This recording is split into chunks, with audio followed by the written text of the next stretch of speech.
श्री गणेशाय नमः। अलख निरंजन आदेश। हर हर महादेव। नमस्कार दोस्तों, भगवान शिव का एक नाम रुद्र है। दुख का नाश करने तथा संहार के समय उग्र, क्रूर और भयंकर रूप धारण करके शत्रु का नाश करने के लिए शिव को ही रुद्र कहते हैं। महादेव को रुद्र, परमेश्वर, जगत सृष्टा, जगत पिता आदि कहकर परमात्मा माना गया है। रुद्र संहिता में कहा गया है कि इस लोक में जैसी शिव की इच्छा होती है वैसा ही होता है। समस्त विश्व उन्हीं के इच्छा के अधीन है और उन्हीं की वाणी रूपी तंत्री से बंधा हुआ है। वैसे दोस्तों, भगवान रुद्र तो एक ही है, किंतु जगत के कल्याण हेतु वे अनेक नाम व रूपों में अवतरित होते हैं। मुख्य रूप से 11 रुद्र है। इन्हें एकादश रुद्र भी कहते हैं। ये एकादश रुद्र देवी सुरभि के पुत्र कहलाते हैं तथा देवताओं के कार्य सिद्धि के लिए भगवान शिव से उत्पन्न हुए हैं। तो दोस्तों, क्या आप जानते हैं कि आखिर ऐसा क्या हुआ कि भगवान शिव को 11 रुद्र रूप में अवतार लेना पड़ा? आइए जानते हैं इसके पीछे की कहानी। एक बार इंद्र और सभी देवता दैत्यों से पराजित हो गए और भयभीत होकर अपनी अमरावतीपुरी को छोड़कर महर्षि कश्यप के आश्रम में आ गए। सभी देवताओं ने ऋषि कश्यप जी को अपनी आप बीती सुनाई। महर्षि कश्यप शिव भक्त थे। उन्होंने देवताओं को कष्ट दूर करने का आश्वासन दिया और वे काशीपुरी में आ गए। वहां पर शिवलिंग की स्थापना करके तपस्या करने लगे। काफी समय बीतने के बाद जगत पिता भगवान शिव प्रकट हुए और महर्षि कश्यप जी को वर मांगने के लिए कहा। कश्यप जी ने कहा, हे प्रभु, दैत्यों ने देवताओं और यक्षों को पराजित कर दिया है, इसीलिए आप मेरे पुत्र रूप में प्रकट होकर देवताओं को न्याय दिलाएं, उनके कष्ट दूर करें।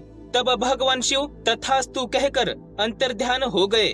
भगवान शिव ने अपना वचन सत्य करने के लिए ऋषि कश्यप जी की पत्नी देवी सुरभि के गर्भ से 11 रुद्रों के रूप में जन्म लिया। शिव जी के इन रुद्रावतारों से सारा जगत शिवमय हो गया और देवताओं ने बहुत बड़ा उत्सव किया। दोस्तों, ये एकादश रुद्र बहुत ही बलवान और पराक्रमी थे। इन्होंने दैत्यों से युद्ध करके उन्हें हरा दिया। देवराज इंद्र को पुनः स्वर्ग का राज्य दिला दिया। सभी देवता निर्भय होकर अपना अपना कार्यभार संभालने लगे। कहते हैं कि आज भी साक्षात शिव स्वरूप ये एकादश रुद्र देवताओं की रक्षा के लिए स्वर्ग में विराजमान है। उनके अनुचर करोड़ों रुद्र कहे गए हैं, जो तीनों लोकों में चारों ओर स्थित है। वैसे दोस्तों, विभिन्न पुराणों में व ग्रंथों में एकादश रुद्रों के नाम में अंतर मिलता है, लेकिन हम यहाँ पर शिव पुराण में बताए गए एकादश रुद्रों के नाम आपको बताते हैं। नंबर 1 कपाली, number 2 Pingal, number 3 Bhim, number 4 Virupaksha, number 5 Vilohit, number 6 Shasta, number 7 Ajapad, number 8 Ahirbudhnya, number 9 Shambhu, number 10 Chand और 11 भव। दोस्तों, शिव पुराण में 11 रुद्रों की कथा पढ़ने का विशेष महात्म्य बताया गया है।